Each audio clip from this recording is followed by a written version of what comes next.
of the Pioneer, how are you doing? I hope you're healthy and well. Let it go, it's fine. As the Pioneer team, we continue to share with you the developments regarding the Russia-Ukraine war. In a moment, I will share with you a very critical information, a claim on a front line.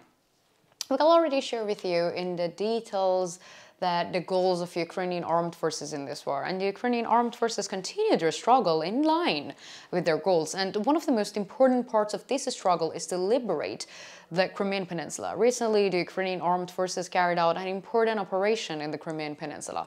So the Russian anxiety about the Crimean Peninsula is increasing, and the Russian armed forces are very concerned about losing the Crimean Peninsula. And despite this concern, the Russian armed forces have not yet found an effective solution. Moreover, the possibility of the Ukrainian armed forces carrying out a critical operation in the coming days has increased considerably. This situation further increases the panic level of the Russian armed forces. So what are the latest developments on the subject? Let's examine them together.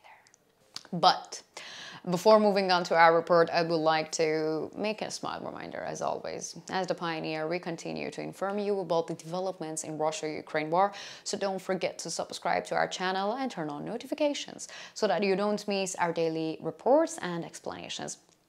You know that I also read all of your comments on our videos. It's a notification on my phone, so please continue to share your ideas about our content in the comments and tell us in the comments what content you would like to see on the Pioneer channel. Let's start if you're ready, the Pioneer reports. So, the war between Russia and Ukraine is in full swing, and the epic struggle of the Ukrainian armed forces is preventing the Russian armed forces from advancing. On the other hand, on one hand, to begin with, the Ukrainian armed forces preventing the Russian army from advancing with a formidable resistance, and on the other hand, a people standing by their army. And we're really watching a ceremony of sacrifice unprecedented in the history of the world. And this sacrifice is not only to liberate their own land, it is also aimed to ensuring that free lands of the world remain free. Because, as we know, one of the most important dreams of the Vladimir Putin and his inner circle is to turn the Russian Federation back into the imperial state. And the first step was Ukraine, and then probably another independent states around Ukraine, and then the entire Europe. But the spectacular resistance of the Ukrainian armed forces has literally bogged down the Russian armed forces into quagmire, and this means that for a long time the Russian army will not be able to fight another country. In the current struggle, we see that it is using only its last remaining forces, and recent developments also confirm this.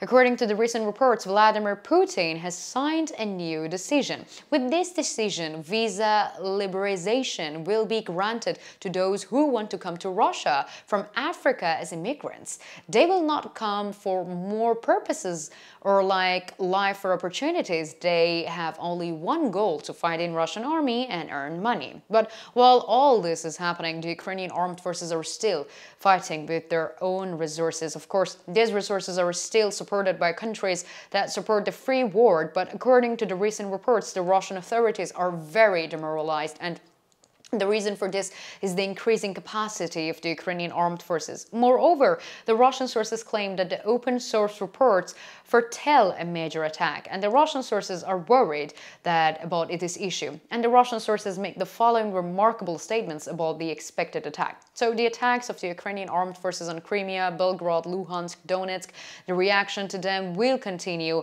however much stronger, more concrete and bloody it may sound.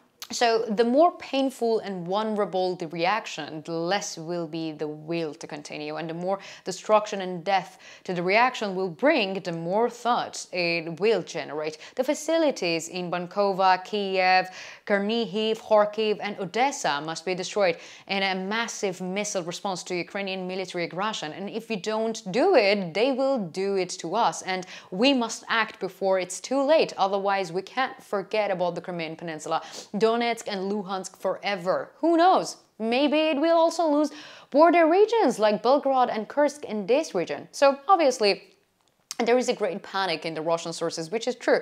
But like the reason for this panic is obviously the increasing capacity of the Ukrainian armed forces. And as you may recall, the United States recently approved a new support package for the Ukrainian armed forces. Therefore, the Ukrainian armed forces breathed a sigh of relief. Although not all of the support had been delivered, but the Ukrainian armed forces had slowed down the pace of the Russian army's advance with the first package. The biggest fear of the Russian sources is missiles. Missile systems such as ATACMs, Scalp, Storm Shadows are quite frightening and unsettling for the Russian sources because since the beginning of the war, the Ukrainian armed forces have achieved significant successes using these systems. And thanks to these successes, many points were saved from the Russian occupation. So, thanks to these missiles, the Ukrainian armed forces have blown up many facilities belonging to the Russian army, and large amounts of ammunition belonging to the Russian armed forces were eliminated in the attacks using these missiles. In addition, military air facilities and military ports of the Russian armed forces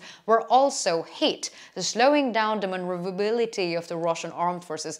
Of course, the fact that the air defense systems of the Russian army did not meet expectations has a great impact on this situation, and this is why the Russian sources are concerned about this situation, and the inadequacy of the Russian army's air defense systems worries them. Of course, we can say this concerns is just the beginning, because one of the most important and powerful weapons of Western production has not yet reached the front line. What is it?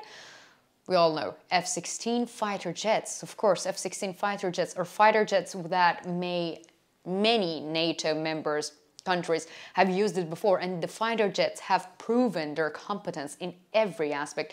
On the other hand, we know that the fighter jets of the Russian armed forces are still not up to NATO standards. Therefore, the real fear and panic will begin when the F-16 fighter jets joined the Ukrainian air fleet.